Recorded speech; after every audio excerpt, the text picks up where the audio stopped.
నమస్తే సార్. నమస్తే సార్, ఇప్పుడు ఆల్రెడీ వాళ్ళ పొత్తు కన్ఫర్మే, కానీ సీట్లు కూడా కన్ఫర్మ్ అయిందని చెప్పి వినిపిస్తుంది. ఎవరెవరికి ఎంత వచ్చినాయి సార్? యాక్చువల్గా నిన్న 2 సార్లు కలిశారు పవన్ కళ్యాణ్ అండ్ చంద్రబాబు. వాళ్ళు ఇద్దరు ఏకాంతంగా ఇద్దరు మాత్రమే సమావేశమయ్యి దాదాపు 2 సార్లు కలిపి 4 గంటల సేపు వాళ్ళిద్దరూ చర్చించినట్టు తెలుస్తుంది. ప్రధానంగా సీట్లు, అట్లాగే ఉమ్మడి మేనిఫెస్టో, ఉమ్మడి బహిరంగ సభలు, ఈ 3 అంశాల మీద నిన్న చర్చ జరిగింది. అందులో సీట్లకు సంబంధించి అయితే ఇంకా కొలిక్కి వచ్చినట్టుగా బయట వాళ్ళేమో అనౌన్స్ చేయలేదు ఇద్దరు. ఇప్పటివరకు చంద్రబాబు, పవన్ కళ్యాణ్ ఈ మధ్యకాలంలో 7 సార్లు కలిశారు మొత్తంగా పొత్తులు అయినాక. ఈ 7 సార్లు కలిసినా కూడా 7 సార్లలో ఎప్పుడు కూడా ఒక ప్రకటన చేయలేదు వాళ్ళు వచ్చి. ఏం మాట్లాడాము మేము, ఏం జరుగుతుంది అనే ప్రకటన మాత్రం బహిరంగంగా ఇప్పటివరకు చేయలేదు. అయితే నిన్న 2 సార్లు ఒకే రోజులో కలవడంతో అందరూ కూడా ఈరోజు అయిపోతుంది, ఫైనలైజ్ అయిపోతుంది, సీట్లు ఎక్కడెక్కడ ఉన్న ప్రకటించబోతున్నారు అని అనుకున్నారు. ఎందుకంటే జగన్ చాలా దూకుడుగా 6 లిస్టులు ఇప్పటికి ప్రకటించేశాడు. కానీ వీళ్ళు ఇప్పటి వరకు అఫ్సీల్గా ప్రకటించింది 4. మండపేట అరకు తెలుగుదేశం, రాజానగరం రాజోలు జనసేన, ఇవి తప్ప ఇంకా అఫ్సీల్గా ఏవి ప్రకటించలేదు. అనఫ్సీల్గా ఆ మధ్య 13 మందితో లిస్ట్ ఒకటి తిరిగింది తెలుగుదేశం. అంటే తెలుగుదేశం నుంచి తెలుగుదేశం మీడియా కొన్ని లిస్టులని లీక్ చేస్తుందని చెప్తున్నారు. అట్లాగే ఈరోజు ఒక లిస్ట్ వచ్చింది, జనసేనకి ఇచ్చే సీట్లు ఎక్కడెక్కడ ఏవేవి అని వచ్చింది. ప్రధానంగా 40 సీట్లు అడిగినట్టుగా తెలుస్తుంది ఫైనల్గా ఎవరు, పవన్ కళ్యాణ్. బట్ 20-25 కంటే ఎక్కువ ఇవ్వడానికి చంద్రబాబు సంసిద్ధత వ్యక్తం చేయలేదని చెప్తున్నారు. సో ఇప్పుడు వచ్చిన లిస్టు, ఇది అనఫ్సీల్గా వచ్చిన లిస్టు నేను చదువుతాను.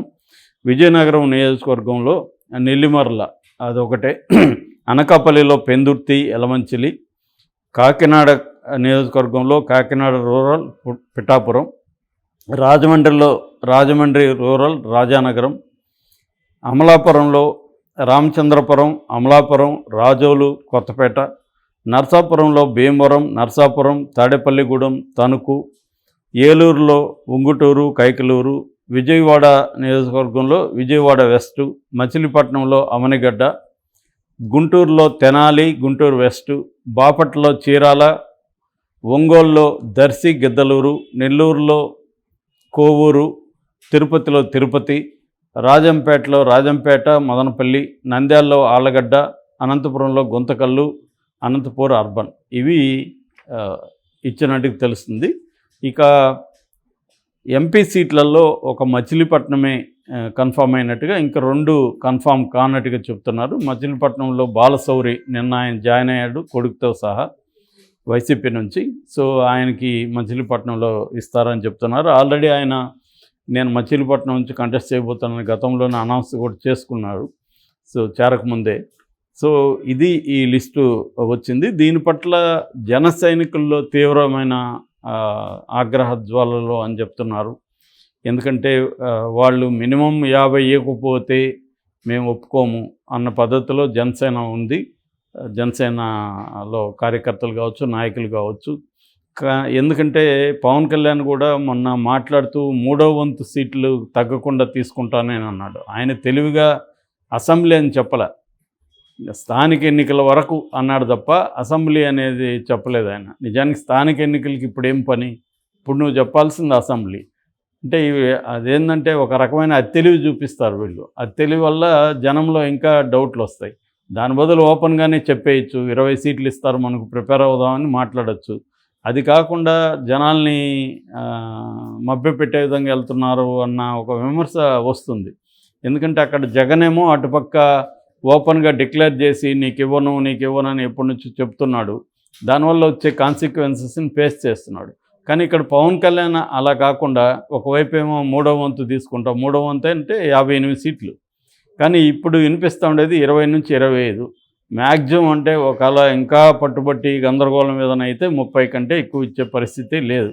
దీన్ని కన్విన్స్ చేయకుండా డ్రాగ్ ఆన్ చేస్తున్నట్టుగా మనకి కనపడుతుంది. అందుకని నిన్న 2 సార్లు 4 గంటలు సమావేశం అయ్యి వాళ్ళిద్దరి మధ్య అయితే ఒక ఒప్పందం అయితే కుదిరిపోయింది సీట్ల విషయంలో అని చెప్తున్నారు. కానీ వాళ్ళు బయట ఇప్పుడు ప్రకటించట్లేదు. దీనికి ఒక కారణం ఏంటంటే బీజేపీ కూడా ఏమన్నా వస్తుందా అని, బీజేపీని తీసుకొచ్చే బాధ్యత కూడా చంద్రబాబు పవన్ కళ్యాణ్కే ఇచ్చినట్టుగా చెప్తున్నారు.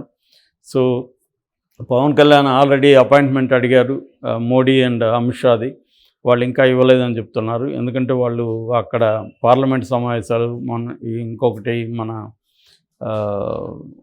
రాష్ట్రం జార్ఖండ్లో గందరగోళం ఉంది, ఆ విషయాల్లో బిజీగా ఉన్నారు వాళ్ళు. సో అవి అయినాక అపాయింట్మెంట్ ఇచ్చే అవకాశం ఉంది. ఎందుకంటే వాళ్ళకి ఇక్కడ ఆంధ్రప్రదేశ్లో అర్జెన్సీ ఏం లేదు, బీజేపీకి అర్జెంటుగా నిర్ణయాలు తీసుకోవడం వల్ల వాళ్ళకి వచ్చేది పోయేది ఏం లేదు. ఆల్రెడీ 175 నియోజకవర్గాల్లో వాళ్ళు ముగ్గురితో కూడిన కమిటీలు పెట్టారు. 170 నియోజకవర్గాలకు సంబంధించి అవి వెళ్తున్నాయి. రెండోది బస్సు యాత్రలు పెట్టుకున్నారు. వాళ్ళు 175 నియోజకవర్గాల్లో పోటీ చేయడానికి 25 పార్లమెంట్ నియోజకవర్గాల్లో కూడా కమిటీలను పెట్టారు. పోటీ చేయడానికి వాళ్ళు రెడీ అయిపోతున్నారు. దరఖాస్తులు కూడా ప్రిపేర్ చేసుకోమంటున్నారు. అంటే వాళ్ళు ఏంటంటే మీరు ఇచ్చినా వీకపోయినా మేము సింగిల్గా వెళ్తాం, మీరు ఇస్తే మేము అడిగినన్ని మీరు ఇవ్వాలి అన్న ఒక కండిషన్ పెడుతున్నట్టుగా కనబడుతుంది. దానికి వీళ్ళు రెడీగా ఉన్నారా లేదా ఇది తేలినాక మనం ప్రకటిద్దామని ఆగినట్టుగా తెలుస్తుంది. వాళ్ళిద్దరి మధ్య అయితే పవన్ కళ్యాణ్ చంద్రబాబు మధ్య ఒక ఒప్పందం అయితే అయిపోయింది. కానీ ఎప్పుడు ప్రకటించాలనే దానికి సంబంధించి మాత్రమే క్లారిటీ లేదు. నిన్న కూడా పవన్ కళ్యాణ్ అన్నాడు, మేము మౌనంగా ఉన్నాం అనుకుంటున్నావేమో, మేము కూడా సభలు పెడతాం, నిన్ను ఉతికారేస్తాం, ఎండగడతాము, నీ విమర్శలు చేస్తామని చెప్తున్నాడు జగన్కి, సిద్ధంకి సంబంధించి. సో ఊరూరా సభలు పెడతామని చెప్తున్నారు. మేబీ ఇది ప్రకటించిన తర్వాత ఉమ్మడి మేనిఫెస్టో ఒక 5 ఉంది. రెండవది బహిరంగ సభలు కామన్గా పెట్టడం అనేది జరగబోతుంది. ఏదేమైనా మోస్ట్లీ ఇంకొక 1 వీక్లో ఏదో ఒకటి తేల్చకపోతే ఆల్రెడీ ఎక్కడికక్కడ ఎవరికి వాళ్ళు ప్రకటించేసుకుంటున్నారు. దానివల్ల గ్రూపు పాలిటిక్స్కి స్కోప్ ఇచ్చినట్టు అవుతుంది. ఎందుకంటే జనసేన తెలుగుదేశం కూడా అక్కడక్కడ కేడర్ కొట్టుకునే పరిస్థితి ఉంది. మాకే ఇస్తారని జనసేన, లేదు మాకు ఇస్తారని.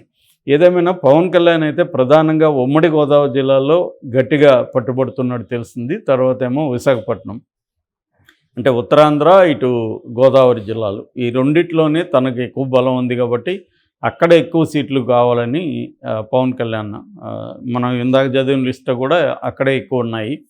సో ఈ చంద్రబాబు కూడా తెలుగుదేశం బలం కూడా అక్కడ గట్టిగా ఉంది. సో అందువల్ల షూర్గా గెలుస్తారు అనుకునే సీట్లనే ఇవ్వాలి జనసేనకి అనేది చంద్రబాబుకు ఉండే అండర్స్టాండింగు. ఏదేమైనా మేమైతే గట్టిగా కొడుతున్నాం, 98% స్ట్రైక్ రేట్ ఉంటుందని కూడా నిన్న పవన్ కళ్యాణ్ అన్నాడు. సో కాన్ఫిడెంట్గా ఉన్నట్టు కనబడుతుంది పవన్ కళ్యాణ్.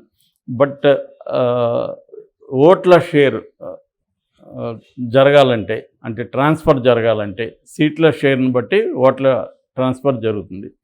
అందుకని చాలామంది కాపు నాయకులు ఇటు జనసేనలో ఉన్న వాళ్ళంతా మినిమం 50 ఈకపోతే ఓట్ల ట్రాన్స్ఫర్ జరగదు. అది చాలా ఇంపార్టెంట్. తెలుగుదేశం పొత్తు పెట్టుకునేదే జనసేనతో, వాళ్ళ నుంచి ఆ ఓట్ల ట్రాన్స్ఫర్ జరగాలని. ట్రాన్స్ఫర్ జరగకపోతే తెలుగుదేశానికి పొత్తు పెట్టుకోవడంలో అర్థం లేదు. ఎందుకంటే పవన్ కళ్యాణ్కి ఇచ్చే సీట్లలో తెలుగుదేశం కూడా ఎంతో కొంత గెలిపించుకోగలుగుతారు. 20-25 పెద్ద ఇబ్బంది కాదు. మిగతా చోట్ల ఓట్ల షేర్ ట్రాన్స్ఫర్ జరగకపోతే చీలిపోతాయి ప్రభుత్వ వ్యతిరేక ఓటు. అది చీలకూడదు అనేదే ప్రధానమైన టార్గెట్ ఎవరికి, చంద్రబాబు. అయితే పవన్ కళ్యాణ్కి ఉండే ప్రాబ్లం ఏంటంటే కాపు నాయకులంతా కూడా మనం ఎన్నిసార్లు ఇటు కమ్మవాళ్ళను ఇటు రెడ్లను ముఖ్యమంత్రులు చేయడానికి మనం త్యాగాలు చేయాలి, మళ్ళీ మనం ఎందుకు ఇప్పుడు కూడా చేయాలి. సో మీరు గట్టిగా అడగండి, ఒక 50 మినిమం అన్నా వస్తే కనీసం 30-35 గెలుచుకోగలిగితే రేపొద్దున మన మద్దతు లేకుండా చంద్రబాబు గవర్నమెంట్ ఫామ్ చేయలేడు, అప్పుడు మనం ముఖ్యమంత్రిగా కూడా డిమాండ్ చేయొచ్చు ఒక టర్మ్ అనే వ్యూహం వాళ్ళకు ఉంది. కానీ పవన్ కళ్యాణ్ ప్రాక్టికల్గా ఆలోచిస్తున్నాడు. ఎందుకంటే తనకు అంత బలం లేదని పవన్ కళ్యాణ్కి తెలుసు. గతంలో 6% వచ్చింది, ఇప్పుడు 10% అనేది మ్యాక్సిమం చూపిస్తున్నాయి సర్వేలు.